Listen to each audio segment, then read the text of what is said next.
रोज आप लोग देखते होंगे, जो अचानक अमीर बनना चाहता है, रोज अल्टरनेट डे आपको पेपर में मिलता होगा, उसके घर पर छापा पड़ रहा है। और आगे भी मैं आश्वस्त करता हूं बिहार की जनता को, जो भी भ्रष्टाचार करेगा उसके लिए बेऊर जेल का ही गेट खुला रहेगा, क्योंकि हमारे लिए ना भ्रष्टाचार,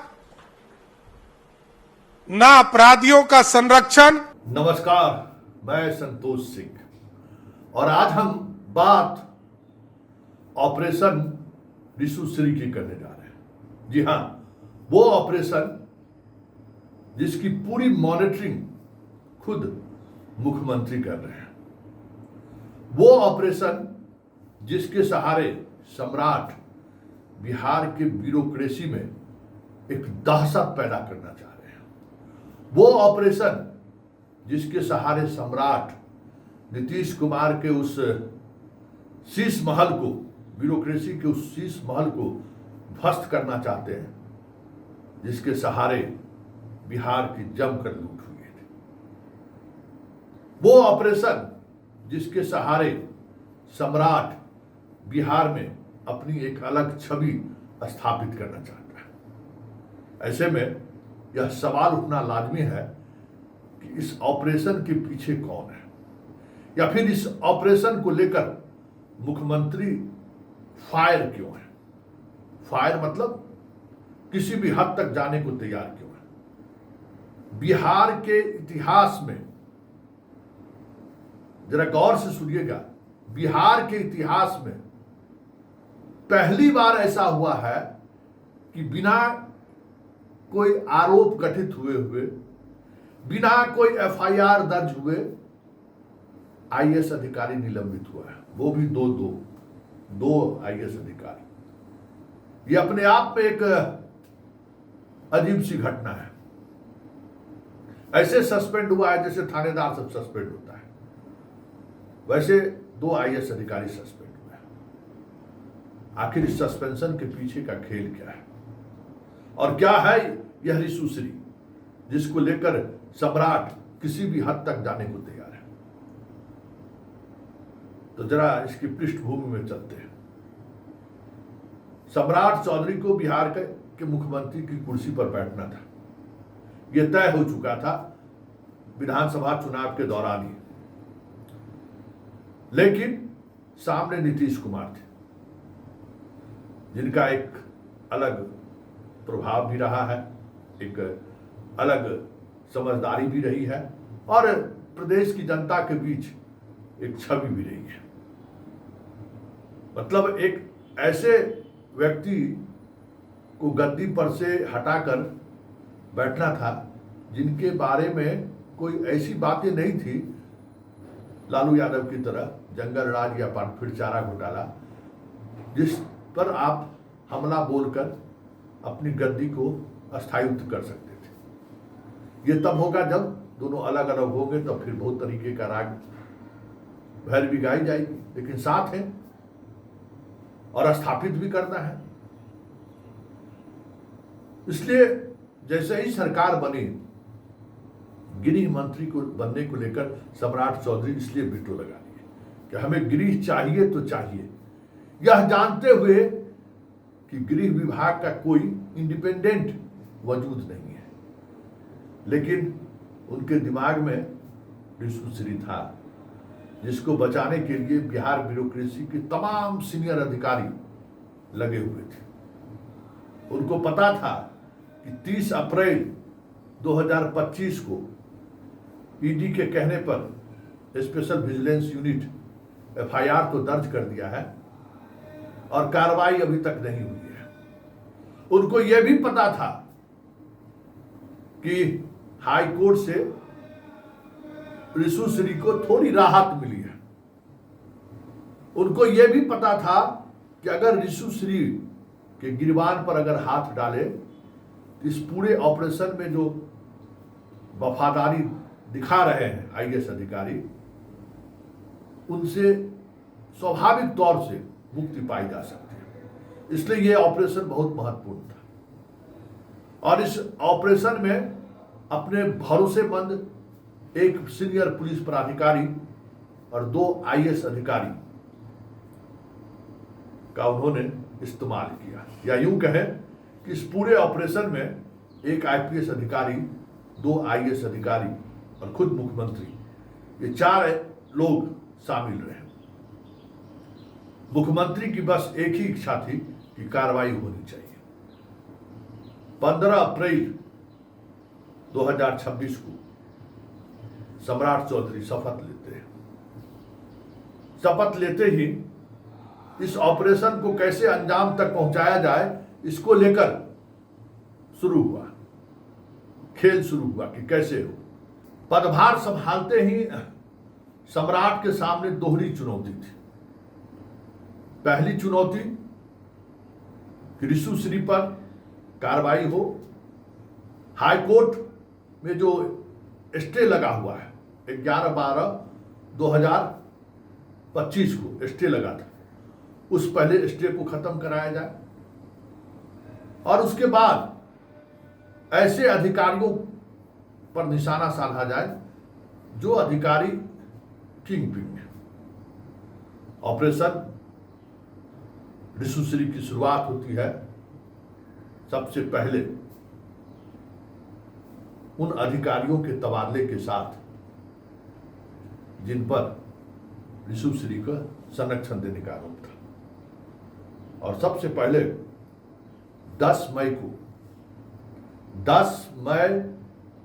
2026 को आनंद किशोर और संतोष मल का तबादला होता है। आनंद किशोर के जिम्मे जितने भी विभाग थे, वित्त सहित सारे विभाग की जिम्मेवारी ले ली गई, बिहार बोर्ड के अभी चेयरमैन है। इसी तरीके से संतोष मल को जल संसाधन विभाग से हटाकर उन्हें आपदा प्रबंधन भेज दिया गया।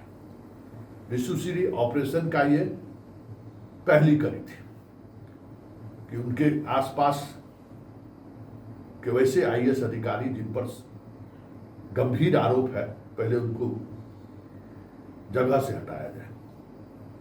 ऑपरेशन की पहली शुरुआत। दूसरी शुरुआत था कि हाईकोर्ट में जो स्टे लगा हुआ था रिशु श्री को, 11/12/2025 को स्टे लगा था, उस स्टे को कैसे खारिज किया जाए, खत्म कराया जाए।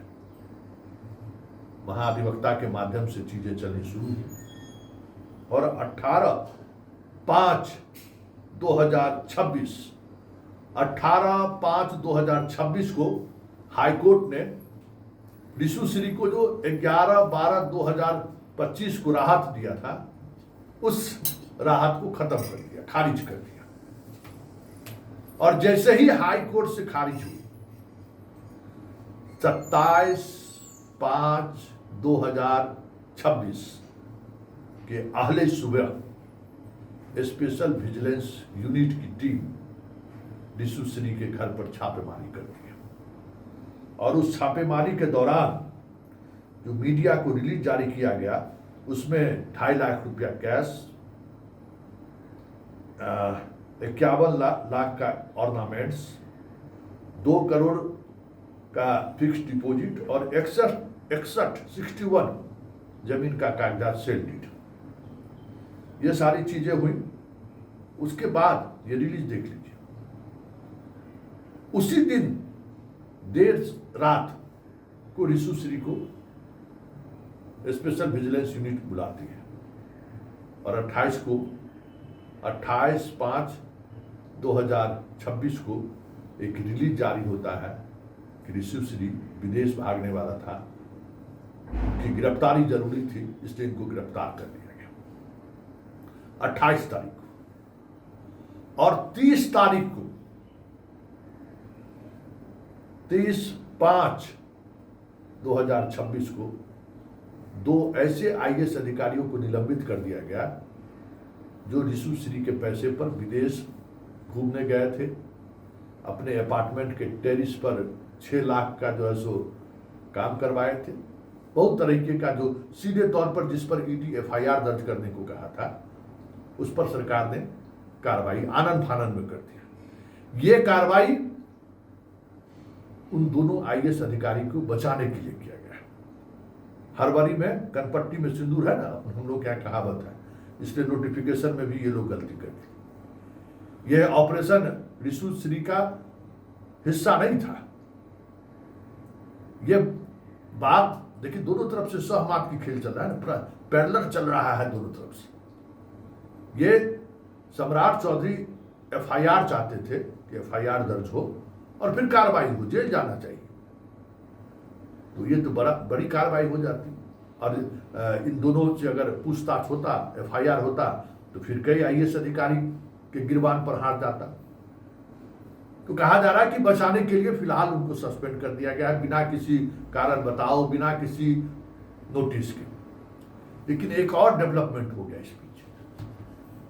28 तारीख को, 28/5/2026 को ईडी की टीम रिशु श्री के घर पहुंचती है और एक नोटिस थमा देती है कि 1 तारीख को हमारे कार्यालय में पहुंची।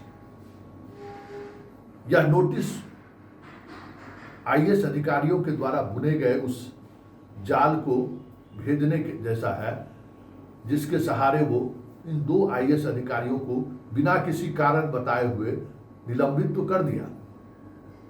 न केस हुआ है, न कोई शो कॉज पूछी गई है, बस सीधे निलंबन। इस बात का आभास ईडी को था, और यहीं से हस्तिनापुर का प्रवेश होता है। और इस प्रवेश के साथ ये जो ऑपरेशन, जो अभी अपने 4 सहयोगियों के साथ सम्राट चौधरी लीड कर रहे थे, अब उनके साथ एक केंद्रीय एजेंसी भी जुट गई है। हालांकि ये पहले से पर्दे के पीछे से सम्राट के साथ पूरी तौर पर सूचना के दे रही थी। सूचना के सहारे कैसे कार्रवाई की जा सकती है, इसका इनपुट भी वो लोग दे रहे थे। लेकिन अब सीधे सीधे ईडी का प्रवेश हो गया है।